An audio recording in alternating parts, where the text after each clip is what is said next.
Le silence à l'intérieur du diner de Miller était habituellement réconfortant, mais en ce mardi pluvieux, c'était le silence d'un cimetière. Tout le monde savait qui Alex Rossi était. Quand l'homme le plus craint à Chicago entre dans un diner, vous ne levez pas les yeux et vous ne parlez certainement pas.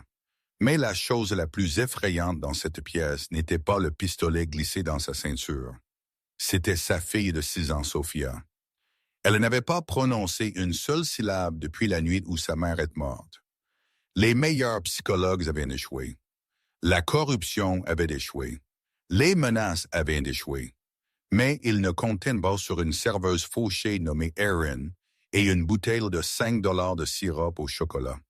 Ce qui s'est passé ensuite n'a pas juste brisé le silence. Cela a commencé une guerre. C'est l'histoire de comment un simple dessin a exposé le secret le plus sombre d'une famille.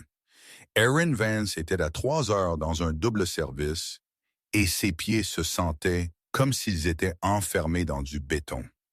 L'enseigne néon du diner de Miller bourdonnait avec un bourdonnement irritant qui forait droit dans ses tempes, rivalisant avec le tambourinement incessant de la pluie contre les fenêtres en verre plat. Commande table 4, Stan le cuisinier et propriétaire aboya de la fenêtre de service. Stan était un homme bon, mais il transpirait la graisse et l'anxiété, et Erin, ayez l'air vivante. Nous avons de la compagnie. Erin essuya ses mains sur son tablier et suivit le regard de Stan. 3 SUV noirs venaient de s'arrêter au trottoir, ignorant la zone sans stationnement. Les portes s'ouvrirent en parfaite synchronisation. 4 hommes en imperméable sombre sortirent en premier, leurs yeux balayant la rue avec une précision de prédateurs. Ils ne ressemblaient pas à des clients. Ils ressemblaient à une défense périmétrique. Puis il sortit. Alex Rossi, même Erin, qui faisait de son mieux pour ignorer les sections de crime du journal, connaissait le visage. Il était le chef de la famille criminelle Rossi, un homme dont le nom était chuchoté dans la peur des docks au suite penthouse du centre-ville de Chicago. Il était grand avec des traits nets et aristocratiques qui semblaient sculptés dans du marbre froid, et il portait un costume qui coûtait plus qu'Erin ne gagnait en 1 an. Mais il n'était pas seul. Tenant sa main était une petite fille avec des cheveux noirs bouclés et un imperméable rose qui avait l'air étonnamment brillant contre la mer de costumes noirs l'entourant. Le diner devint silencieux. Les fourchettes s'arrêtèrent en plein air. Les conversations moururent instantanément. Alex marcha vers la grande banquette dans le coin arrière. Ces hommes prirent position 2 à la porte, 2 au comptoir. Ils ne s'assirent pas. Ils regardèrent juste. Erin prit une profonde respiration. C'était sa section. Ne regarde pas fixement, elle se murmura à elle-même. Elle attrapa un bloc-notes et marcha, forçant un sourire sur son visage. Alors qu'elle approchait de la table, elle réalisa que l'atmosphère n'était pas juste intimidante. Elle était lourde d'épuisement. Alex ressemblait à un homme qui n'avait pas dormi depuis 1 semaine. La petite fille Sophia regardait fixement la surface de la table in formica, ses yeux vitreux et distants. Elle ressemblait à une poupée de porcelaine qui avait été échappée et recollée, entière mais fragile. « Café », dit Alex avant qu'Erin ne puisse parler. Sa voix était un grondement bas, dépourvu de chaleur, noir, et un menu pour l'enfant. « Ça arrive tout de suite », dit Erin, sa voix tremblant légèrement. Elle revint rapidement avec le café et un menu pour enfants laminé. Quand elle le plaça devant Sophia, la fille ne cligna pas des yeux. Elle ne bougea pas. Elle continua juste à regarder fixement les tourbillons gris sur la table. « Sophia », dit Alex, sa voix se resserrant. « Regarde le menu. Dis à la dame ce que tu veux. » Silence. Sophia. Il essaya encore, plus fort cette fois. La tension dans sa mâchoire ondula. « Nous avons discuté de ça. Tu as besoin de manger. » La petite fille resta une statue. Erin se tint là, maladroite et terrifiée. Elle vit l'éclair de douleur dans les yeux d'Alex. Pas de la colère, mais une impuissance désespérée et griffante. Ce n'était pas juste un chef de la mafia, c'était un père au bout de sa corde. Je peux lui apporter le fromage grillé, suggéra Aaron doucement. Les enfants aiment généralement ça. Alex regarda Aaron, ses yeux se plissant comme s'il évaluait une menace. Elle ne le mangera pas. Elle n'a pas mangé un repas solide en 3 jours. Il se tourna vers sa fille, sa frustration débordant. Il claqua sa main sur la table. Le coup sourd fort fit sauter les couverts. « Parle-moi » cria Alex. Le diner entier tressaillit. « Bon sang, Sophia, dis juste quelque chose, n'importe quoi. » La fille ne tressaillit pas. Elle se retira juste plus loin à l'intérieur d'elle-même, ses petites épaules se voûtant. Alex s'assit en arrière, passant une main dans ses cheveux, ayant l'air vaincu. Il fit un geste de la main de manière désinvolte vers Aaron. « Apporte-lui juste une eau et sors d'ici. » Aaron s'éloigna, son cœur battant. Elle alla au comptoir, son esprit s'emballant. Elle connaissait ce regard sur le visage de la fille. Elle l'avait vu dans le miroir il y a longtemps. Ce n'était pas juste de l'entêtement. C'était une forteresse construite à partir de traumas. « Reste loin d'eux, Aaron » siffla Stan alors qu'il dressait un burger. « N'engage pas. Donne-leur l'eau et fond dans le papier peint. » Aaron attrapa le verre d'eau, puis, sur une impulsion qu'elle ne pouvait pas expliquer, elle attrapa la bouteille à presser de sirop au chocolat Hershey's, habituellement réservé pour les dimanches. « Qu'est-ce que tu fais? » murmura Stan frénétiquement. « Servir le client, » dit Aaron.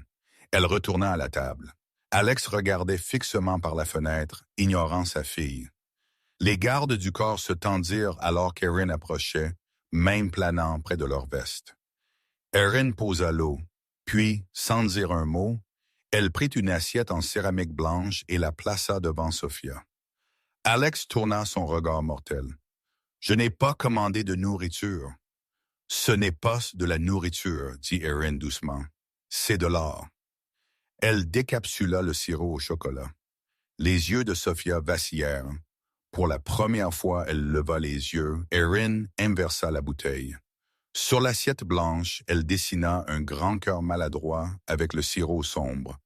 Puis, à l'intérieur du cœur, elle dessina un simple visage souriant. C'était enfantin. C'était salissant. C'était ridicule en présence de la mafia de Chicago. Aaron fit glisser l'assiette plus près de Sophia. Puis elle fit quelque chose strictement contre la politique du diner. Elle s'accroupit pour être au niveau des yeux de l'enfant. « J'avais l'habitude de perdre ma voix aussi, » murmura Aaron, ignorant le regard terrifiant d'Alex Rossi. « Parfois, les mots restent coincés dans ta gorge parce qu'ils sont trop grands pour sortir. C'est bon? Tu n'as pas à parler pour manger du chocolat. » Elle mit son doigt dans une petite goutte de sirop sur le bord de l'assiette et le goûta. « Voix sûre. » Sophia regarda l'assiette, puis Aaron, puis son père. Alex avait l'air prêt à jeter Aaron par une fenêtre. « Qu'est-ce que c'est que ces bêtises, je vous avais dit? » Il s'arrêta. Sophia avait tendu un petit doigt tremblant. Elle le trempa dans le cœur de chocolat. Elle hésita, puis mit son doigt dans sa bouche. Une minuscule étincelle de vie revint dans ses yeux. Puis Sophia fit quelque chose qui fit Alex se figer. Elle tendit la main vers la lourde bouteille de sirop. Aaron ne la retira pas. Elle laissa la fille la prendre. Avec 2 mains luttantes avec le poids, Sophia pressa la bouteille sur l'assiette. Elle ne dessina pas un cœur. Elle dessina des lignes déchiquetées, gribouillis chaotiques, sombres sur le visage souriant d'Aaron. Alex soupira. Elle fait un désordre. « Nettoie-le, jeune. »« Mais attendez, » dit Aaron, levant une main vers le don. Sophia n'était pas juste en train de gribouiller. Elle écrivait. Le sirop était épais et les lettres étaient bâclées, mais elles étaient lisibles. A-I-D-E. L'air quitta la banquette. Alex regarda fixement l'assiette, le sang se vidant de son visage. « Aide » murmura Alex, sa voix se brisant. « Sophia, aide avec quoi est-ce que quelqu'un te fait du mal? » Sophia secoua la tête. Elle pointa un doigt collant vers Aaron. Puis elle ouvrit sa bouche.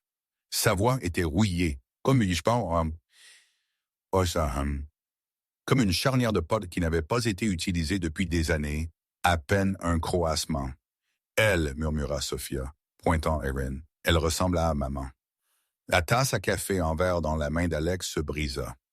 Du café chaud se renversa sur son costume cher, mais il ne le sentit même pas. Les gardes du corps tirèrent leurs armes instantanément, les pointant vers les clients terrifiés. « Retirez-vous » aboya Alex à ses hommes. Il regarda de sa fille à la serveuse. Erin recula, main levée. « Je suis désolé, je voulais juste qu'elle mange. » Alex se leva. Il domina Erin. De près, l'intensité de son regard était suffocante. Il étudia son visage, la courbe de sa mâchoire, la forme de ses yeux, la façon dont elle se tenait. Il avait l'air comme un fantôme. « Quel est ton nom? » demanda-t-il. « Erin Vance. » Alex attrapa une serviette et essuya le chocolat des mains de Sophia avec une douceur surprenante, puis regarda de nouveau Erin. Le désespoir était parti, remplacé par une résolution froide et calculatrice. « Prends ton manteau, Erin Vance, dit Alex. « Excusez-moi, tu as fini avec ton service. » Il jeta une pile de billets de $100 sur la table, assez pour acheter le diner, pas juste le repas. Ma fille n'a pas parlé en 12 mois. Elle te parle. Cela signifie que tu viens avec nous. Je ne peux pas juste partir, bégaya Erin, cherchant l'aide de Stan. Stan se cachait derrière la fontaine à soda. Tu ne demandes pas, dit Alex. Il fit signe au plus grand garde du corps, un homme avec une cicatrice descendant son cou. Marco escorte Mademoiselle Vance à la voiture. Attendez, non, protesta Erin, reculant. Marco s'avança, bloquant son chemin. Ne faites pas de scène, mademoiselle. Le patron insiste. Erin regarda Sophia. La petite fille la regardait avec des yeux grands et suppliants, serrant l'assiette maculée de chocolat comme une bouée de sauvetage. Erin réalisa qu'elle avait deux choix, monter dans la voiture volontairement ou être jetée dans le corps. « J'ai besoin de prendre mon sac à main, » dit-elle, sa voix tremblant. « Nous t'en achèterons un nouveau, » dit Alex, boutonnant sa veste. Il posa une main sur l'épaule de Sophia. « Allons-y. » L'intérieur du SUV sentait le cuir et l'eau de Cologne chère. Erin s'assit serré entre Sophia et la porte de la voiture. Le verrou enfant était activé. Erin avait vérifié immédiatement. Le convoi se déplaça à travers les rues pluvieuses de Chicago, laissant le quartier industriel gris pour les routes sinueuses des banlieues nord. Alex s'assit sur le siège passager avant, parlant en italien rapide dans un téléphone. Erin ne comprit pas les mots, mais le ton était agressif. À côté d'elle, Sophia s'était endormie, sa tête reposant contre le bras d'Erin. C'était une attente étrange, intime. « Pourquoi? » demanda Erin, brisant le silence à l'arrière. Alex raccrocha le téléphone et la regarda par le rétroviseur. « Pourquoi quoi? Pourquoi kidnapper une serveuse? J'ai dessiné un tableau. C'est ça. Je ne suis pas un orthophoniste. J'ai engagé les meilleurs thérapeutes du monde, dit Alex, ses yeux retournant à la route. Sophia a crié pendant 3 heures la dernière fois qu'un a essayé d'entrer dans sa chambre. Mais elle t'a touché, elle t'a parlé. Elle pense que tu ressembles à ma défunte femme, Isabella. Erin déglutit difficilement. Et est-ce que je? Alex marqua une pause. Le silence s'étira pour un long mile. Isabella avait les cheveux plus clairs. Mais les yeux, oui, il y a une ressemblance, assez pour qu'un enfant traumatisé s'y accroche. Elle a dit « Aide !» murmura Erin. Pourquoi a-t-elle écrit ça? Le visage d'Alex se durcit, parce qu'elle a été témoin sa mère étant assassinée dans notre salon il y a 1 an. Elle se cachait derrière le canapé. Elle a vu l'homme qui l'a fait, et jusqu'à ce qu'elle parle, jusqu'à ce qu'elle me dise qui était dans cette pièce comme le tueur marche encore libre. Un frisson descendit de la colonne vertébrale d'Erin qui n'avait rien à voir avec la climatisation. Elle était assise à côté du seul témoin d'une exécution de mafia. « Je suis désolé, » dit Erin sincèrement, « mais je ne peux pas vous aider à attraper un tueur. Je sers des crêpes. »« Tu vas être sa nounou, » Alex déclara. « Tu vivras dans le domaine. Tu seras avec elle 24/7. Tu la feras te faire confiance. et tu lui feras sortir ce nom. Et si je refuse, la voiture tourna sur une longue allée de gravier. Des grilles en fer plus hautes que le diner s'ouvrirent lentement. « Mademoiselle Vance, dit Alex doucement, j'ai regardé dans toi pendant que nous conduisions. Tu as 30 000 $ en dette étudiante. Tu as 3 mois de retard sur le loyer. Tu as un frère en cure de désintoxication en Ohio pour qui tu payes. Si tu restes, j'efface la dette. Je paye pour les meilleurs soins privés pour ton frère. Et je te paye 10 000 $ par mois. » La bouche d'Erin devint sèche. Il avait démantelé toute sa vie en un trajet en voiture de 20 minutes. C'était terrifiant, mais l'offre était une bouée de sauvetage qu'elle n'avait pas attendue. « Et si je dis encore non, alors nous te déposons à un arrêt de bus et tu retournes à ta vie. Je ne force pas les femmes à travailler pour moi, dit Alex, sa voix étonnamment pleine de principe. Mais regarde-le. » Erin baissa les yeux. Sophia serrait la manche d'Erin dans son sommeil, ses jointures blanches. Le SUV s'arrêta devant un manoir qui ressemblait plus à une forteresse. Des lions de pierre gardaient l'entrée. Des caméras pivotèrent pour suivre le véhicule. « Nous sommes ici. » Marco, le garde du corps, grogna du siège du conducteur. Alex ouvrit la porte arrière. Il ne tendit pas la main vers Sophia. Il tendit une main à Erin. « Eh bien, demanda-t-il, es-tu une serveuse ou es-tu la solution? » Erin regarda sa main. Elle était grande, rugueuse, mais stable. Elle pensa à son frère pourrissant dans un établissement d'État parce qu'elle ne pouvait pas se permettre mieux. Elle pensa à l'avis d'expulsion sur son comptoir. Elle prit sa main. « J'ai besoin d'une allocation uniforme, dit-elle, essayant de paraître plus dure qu'elle ne se sentait. Un fantôme de sourire toucha les lèvres d'Alex. Fait. À l'intérieur du domaine Rossi était un musée de luxe froid, sols en marbre, peintures à l'huile et silence. Cela ne ressemblait pas à une maison. Cela ressemblait à un mausolée. « Marco te montrera l'aile des invités, dit Alex. J'ai des affaires à m'occuper. Le dîner est à 7 heures. Ne sois pas en retard. »« Attendez, » dit Erin alors qu'Alex se tournait pour partir. « Et si elle ne parle plus? Et si aujourd'hui était un coup de chance? » Alex s'arrêta. Il ne se retourna pas. « Alors nous sommes tous morts. Parce que les gens qui ont tué ma femme savent que Sophia les a vus. Ils n'ont pas fait de mouvement parce qu'ils savent qu'elle est muette. Mais si le mot sort à propos du diner, si le mot sort qu'elle a parlé, il laissa la phrase prendre dans l'air. « Tu as juste mis une cible sur mon dos. » Erin réalisa l'horreur naissant sur elle. « Bienvenue dans la famille, Erin, dit Alex, et entra dans son bureau claquant la lourde porte en chaîne. Erin se tint dans le foyer, son cœur martelant contre ses côtes. Marco, le lieutenant au cou cicatrisé, s'approcha. De près, il sentait le tabac et l'huile d'armes. Il ne la regarda pas avec le même désespoir qu'Alex fit. Il la regarda avec suspicion. « Je n'aime pas les étrangers, » grogna Marco. Le patron agit sur l'émotion. J'agis sur la logique. Tu fais un mauvais mouvement. Tu fais un appel téléphonique. Tu ne devrais pas et tu n'arriveras pas à l'arrêt de bus. Je suis juste ici pour la fille, dit Erin, tenant son terrain. Nous verrons. Marco cracha. Allons-y. L'enfant se réveille. Erin suivit Marco en haut du grand escalier. Alors qu'elle atteignait le palier supérieur, elle baissa les yeux. 2 hommes de plus fermaient la porte d'entrée avec de lourds verrous. Elle était piégée.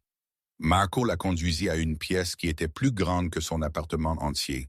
Elle était connectée directement à la chambre de Sophia. « Changez-vous.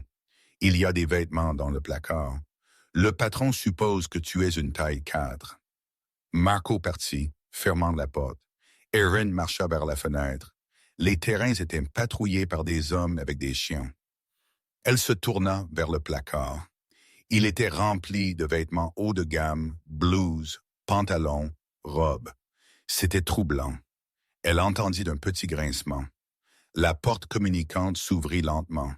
Sophia se tint là, toujours dans son imperméable rose. Elle tenait un carnet de croquis et un crayon de couleur. Erin s'agenouilla. « Salut là, chérie. C'est une grande maison, hein? » Sophia s'approcha et tendit à Erin le papier. « C'était un dessin du diner. Il y avait la table, le cœur en chocolat, et dehors la fenêtre dessinée au gros crayon noir. Il n'avait pas de visage. Mais sur sa main, Sophia avait dessiné un symbole très spécifique, une araignée rouge. Erin fronça les sourcils. Est-ce le méchant homme, Sophia? Sophia hocha la tête frénétiquement. Erin regarda de plus près le dessin. L'araignée rouge n'était pas juste un gribouillis. Cela ressemblait à un tatouage. Soudain, une mémoire flasha dans l'esprit d'Erin. Un petit détail qu'elle avait manqué dans le chaos du foyer. Quand Marco avait pointé son doigt vers elle, sa manchette avait légèrement remonté, juste à l'intérieur de son poignet. Erin sentit le sang geler dans ses veines. Elle avait vu un éclair d'encre rouge sur le poignet de Marco. Elle n'était pas juste dans la maison avec la victime. Elle était enfermée dans la maison avec le tueur. Erin se tint gelée au centre de la chambre d'enfant, le dessin au crayon tremblant dans sa main. L'araignée rouge. L'homme sans visage. La réalisation que le monstre Sophia craignait n'était pas sous le lit. Il était en bas gardant la porte d'entrée. Elle poussa le dessin sous le matelas du lit de Sophia, juste au moment où la lourde porte en chêne s'ouvrit en grinçant. C'était Marco. Il ne frappa pas. Il remplit l'encadrement de la porte, sa présence aspirant l'oxygène hors de la pièce. Il avait enlevé sa veste de costume, remontant ses manches jusqu'au coude. Mais il portait une épaisse montre en or à son poignet gauche et une manchette en cuir à son droit. La peau où le tatouage devrait être était couverte. Le patron te veut au dîner. Marco grogna ses yeux sombres, balayant la pièce. Il marqua une pause, son regard s'attardant sur le lit où Erin venait de cacher le papier. « Qu'est-ce que vous deux faisiez? » Dessin, Erin dit sa voix, étonnamment stable, malgré le marteau-piqueur de son cœur. Juste colorier des formes. Marco entra dans la pièce. Il marcha lentement vers Sophia, qui recula immédiatement à reculons sur le lit, tirant ses genoux à sa poitrine. La terreur dans les yeux de la fille était absolue. « Elle ne m'aime pas, » dit Marco, sa voix feignant la douleur. Bien que ses yeux fussent froids, j'ai essayé de la sortir de la pièce quand la fusillade a commencé. Quand Isabella est morte, elle m'a mordu. Il frotta son avant-bras distraitement. Ingrate. Elle a peur de tout le monde. Erin mentit, s'interposant entre Marco et le lit. Elle adopta instinctivement une posture protectrice. Elle a besoin d'espace. Marco regarda Erin, un rictus plissant sa lèvre. Tu penses que tu es spécial parce que tu lui as servi du café. Tu es une touriste ici, Vance, ne te mets pas à l'aise. Il se tourna et sortit. 5 minutes. Salle à manger. Ne le fais pas attendre, Erin attendit jusqu'à ce que ses pas s'estompent avant de s'effondrer sur le bord du lit. Elle regarda Sophia. « Je le vois aussi, chérie. Je sais. » Sophia tendit la main et serra la main d'Erin. C'était un pacte. Erin lissa sa robe, un numéro en soie marine qu'Alex avait fourni, et descendit. La salle à manger était faiblement éclairée par un lustre en cristal. La table était assez longue pour asseoir 20, mais seulement 3 places étaient mises à une extrémité. Alex s'assit à la tête. Il s'était douché et changé en une chemise noire fraîche, déboutonnée au col. Il ressemblait moins à un seigneur de guerre et plus à un roi fatigué. Marco s'assit à sa droite. La chaise vide à sa gauche était pour Erin. « Assieds-toi, assis, » dit Alex, versant un verre de vin rouge foncé. Erin s'assit. Les couverts étaient en argent lourd. Les assiettes étaient en porcelaine osseuse.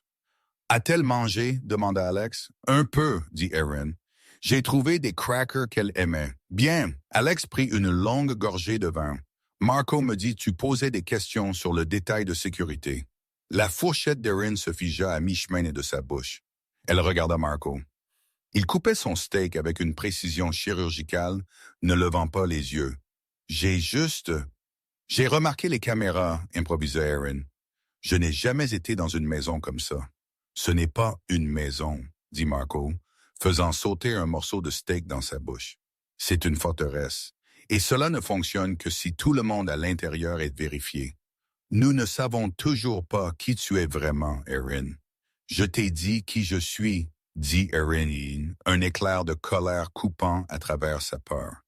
Je suis la fille raclant le sirop séché d'une table pendant que tu joues au gangster.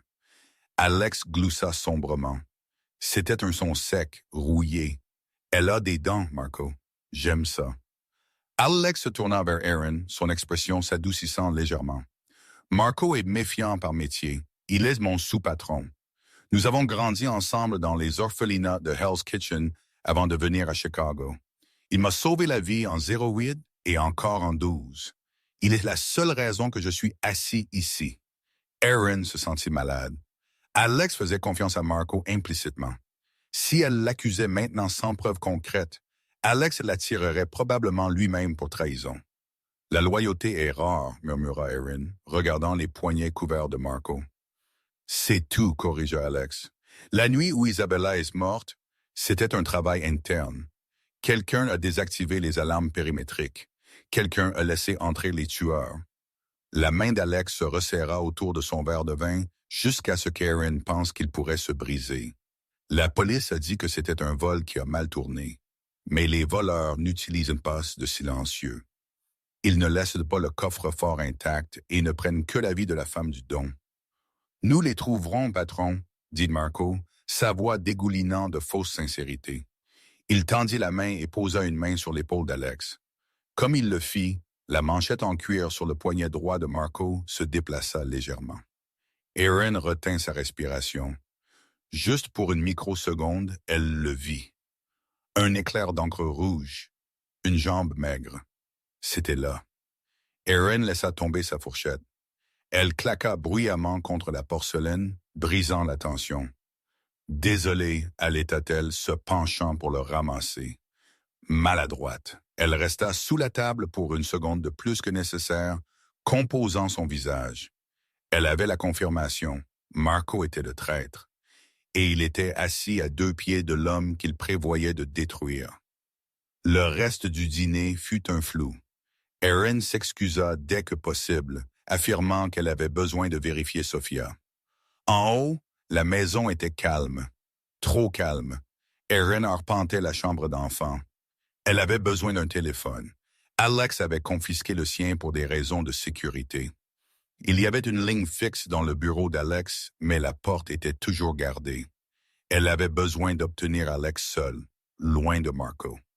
Vers 2h du matin, une tempête éclata sur Chicago. Le tonnerre secoua les fondations du manoir. Sophia se réveilla en hurlant. Ce n'était pas un son. C'était une panique silencieuse, haletante. Elle se débattait dans les draps, sa bouche ouverte dans un gémissement silencieux. Erin fut à son côté instantanément. « Je suis ici. Sophia, je suis ici. » La porte de la chambre s'ouvrit en éclatant. Alex se précipita, un pistolet 9 mm en argent dans sa main. Il était torse nu, portant seulement un pantalon de pyjama. Sa poitrine était une tapisserie de cicatrices. Blessure par balle, coup de couteau, histoire violente écrite sur la peau. « Qu'est-ce que c'est? Est-ce une attaque? » cria-t-il, balayant la pièce avec le pistolet. « C'est un cauchemar, » dit Erin, berçant Sophia. Elle fait une crise de panique. Alex baissa le pistolet. Il regarda sa fille, impuissant. Il rengaina l'arme dans la ceinture de son pantalon et s'assit sur le bord du lit. « Elle aimait les tempêtes, » murmura Alex. Isabella la menait au porche pour regarder les éclairs. Sophia se calma lentement, serrant la chemise d'Erin d'une main et le pouce de son père de l'autre. Pour un moment, dans la faible lumière de la veilleuse, il ressemblait à une famille. Une famille brisée, tordue, mais une famille néanmoins. Alex regarda Erin. Ses yeux étaient des piscines sombres de chagrin. « Tu es bonne avec elle, mieux que les docteurs. »« Elle n'a pas besoin d'un docteur, » dit Erin doucement. « Elle a besoin de se sentir en sécurité. Et elle ne le fait pas. J'ai 50 hommes dehors. »« Ce n'est pas à propos des hommes dehors, Alex, » dit Erin, utilisant son prénom. Elle se sentit audacieuse dans l'obscurité. C'est à propos de qui elle fait confiance à l'intérieur. Alex se raidit. « Que dis-tu? » Le cœur d'Erin martela. C'était ça, le moment de vérité. « Sophia a dessiné un tableau aujourd'hui, » murmura Erin. De l'homme qui a blessé sa maman. Alex devint immobile. Montre-moi. Je ne peux pas tout de suite. C'est montre-moi. Sa voix monta, se brisant de désespoir. Je l'ai caché, dit Erin. Mais Alex m'a écouté. Elle a dessiné une marque sur l'homme, une marque spécifique. Quelle marque? Une araignée rouge. Sur le poignet. Alex la regarda fixement. Son visage était illisible. Son visage était illisible. Une araignée rouge. C'est le sigil de la famille criminelle Moretti. Nos rivaux. Oui, dit Erin, mais elle l'a vu ici, à l'intérieur de la maison. Alex se leva, son visage se durcissant. C'est impossible. Aucun soldat Moretti ne pourrait s'approcher à moins d'1 mile de ce domaine. À moins qu'ils n'étaient déjà ici. À moins qu'ils n'étaient invités. Les yeux d'Alex se plissèrent. Sois très prudente, Erin. Tu impliques des choses qui font tuer des gens. Je l'ai vu aussi, Erin laissa échapper. Ce soir. Au dîner. Vu quoi? Marco, murmura-t-elle. Sous sa manchette, j'ai vu de l'encre rouge. Le silence dans la pièce était assourdissant. Le tonnerre gronda au loin, mais à l'intérieur, l'air était statique. Alex la regarda pendant une longue minute agonisante. Puis il secoua lentement la tête. Non, Marco est mon frère. Je le connais depuis qu'il volait des pommes à Naples. Tu as vu une ombre. Tu as vu un bracelet de montre. J'ai vu une araignée, Alex. Assez, siffla Alex. Tu es fatigué. Tu imagines des choses. Marco a pris une balle pour Isabella il y a 3 ans. Si tu parles encore ce poison, je te jetterai dans la rue. Comprends-tu? Erin sentit des larmes piquer ses yeux. Pas de tristesse, mais de frustration. Il était aveugle. Sa loyauté était son bandeau. Je comprends, elle mentit.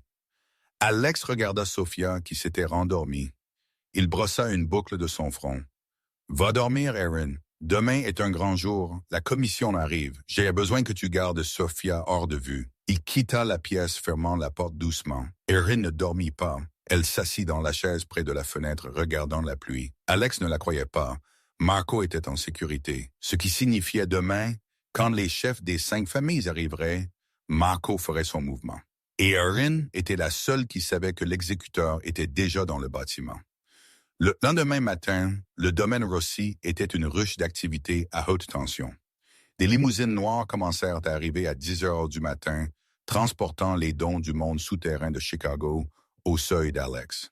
C'était un sit-down, une réunion formelle de la commission. C'était un terrain neutre. Aucune arme n'était permise dans la salle de réunion. Erin fut ordonné de garder Sophia dans l'aile ouest, loin de la bibliothèque où la réunion se déroulait. 2 gardes étaient postés aux portes de l'aile ouest. « Nous sommes prisonnières aujourd'hui. » Erin à Sophia alors qu'elle tressait les cheveux de la fille. Sophia regarda la porte, puis sortit son carnet de croquis. Elle dessina une porte, puis elle dessina une clé. Elle le tendit à Erin. « Je sais. » Erin soupira. « Je veux sortir aussi. » Mais Erin ne pouvait pas partir. Elle devait trouver un moyen de prouver la culpabilité de Marco avant que la réunion ne se termine. Si Marco travaillait pour les Moretti, cette réunion était le piège parfait. Les Moretti venaient à la maison. Si Marco désactivait la sécurité interne, Alex serait massacré dans sa propre bibliothèque.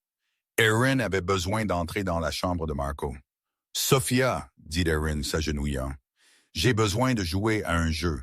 Peux-tu être très silencieuse comme un ninja? » Sophia hocha la tête solennellement. « J'ai besoin de sortir de la fenêtre. J'ai besoin que tu verrouilles la porte de l'intérieur et ne l'ouvres pour personne sauf moi ou ton papa. » D'accord. Les yeux de Sophia s'élargirent, mais elle hocha la tête. Erin ouvrit la fenêtre. L'aile ouest était au 2e étage, mais un vieux treillis couvert de lierre descendait le côté du mur de pierre. C'était glissant de la pluie, mais Erin s'en fichait. Elle sortit, le vent fouetta ses cheveux. Elle trouva son pied sur les lattes en bois et descendit lentement. Elle n'assa pas au sol. Elle se glissa de côté, se déplaçant le long d'une corniche de pierre vers l'aile est où le personnel et les lieutenants dormaient. C'était terrifiant. Une glissade et elle tomberait 20 pieds sur du béton. Ses doigts saignèrent alors qu'elle agrippait le calcaire rugueux. Elle atteignit la fenêtre de la chambre de Marco.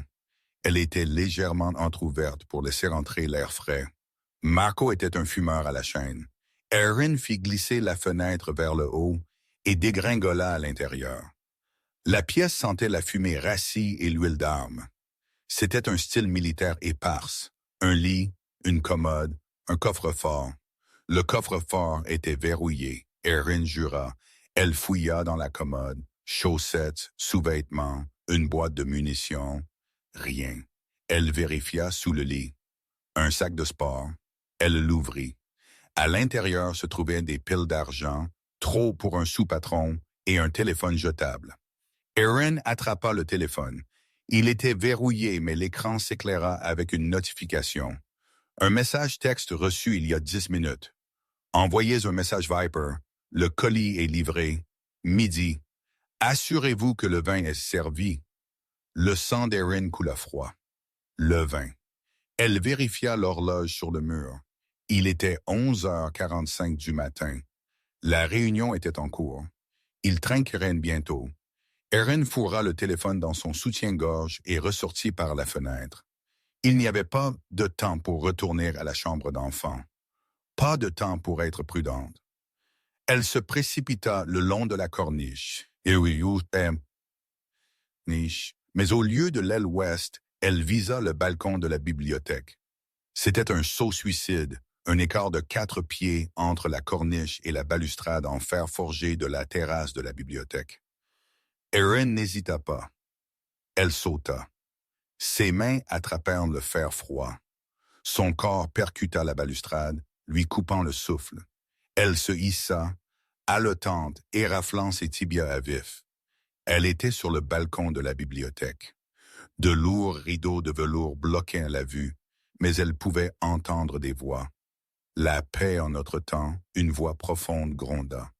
C'était Don Moretti. Nous avons versé assez de sang, Alex. D'accord, la voix d'Alex répondit. À la trêve. Un chœur de voix cria.